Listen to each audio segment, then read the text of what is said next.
Madam कौन कहे आज जातीय सांबादिक दिवस हिसाब से आपको डका कौन कहे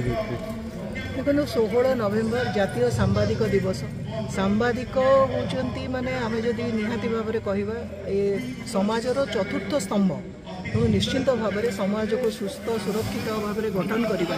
विकसित भाव में गठन कर सांबादिक मानकर जो भूमिका रत्यंत गुरुत्वपूर्ण से परिप्रेक्षी में आसिका ठारे ये जो जातीय गणमाध्यम दिवस पालित होता से आसी बहुत सांबादिक मान सहित भेटघाट है से सहित विभिन्न विषय रे चर्चा आलोचना कौटि ना कौटि आगो को जाइए सांबादिक माने जहाँ भी क्षोभ रही आम ग्रहण कर निश्चय सांबादिक माने दाबी के उपस्थापन करते राज्य सरकार हो केंद्र सरकार हो प्रत्याख्यान देखो प्रत्याख्यान करानी जितेबाला गत दिन मानक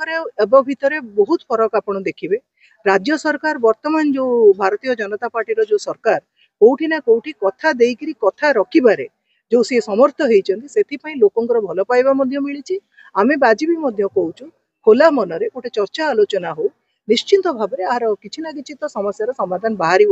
मु संपूर्ण भाव में आशावादी विभिन्न समय विधानसभा मंतव्य रखी आम जिला आस्का क्षेत्र विभिन्न समय प्रस्ताव रखी सांबादिक जो असुविधा रोचे सरकार को राज्य सरकार को देते विभिन्न समय समस्या रही केन्द्र यहाँ उपस्थापन कर देखो प्रथमे तो मो राज्य जदि मो सांबादिक मानकर किसी भी समस्या रही राज्य सरकार सहित चर्चा आलोचना हो मो राज्य सरकार सहित चर्चा आलोचना है निश्चिंत भाव में यार समाधान बाहर बोली तेणु जदि दरकार हम जातीय स्तर में आपण मान समस्या ने कौन मोर आपत्ति ना जनप्रतिनिधि हिसाब से अंचल समस्या पार्लियामेंट नहीं कि कहवा मो दायित्व आपण मैंने पठे मो दायित्व को लेकिन पूरा सचेतन।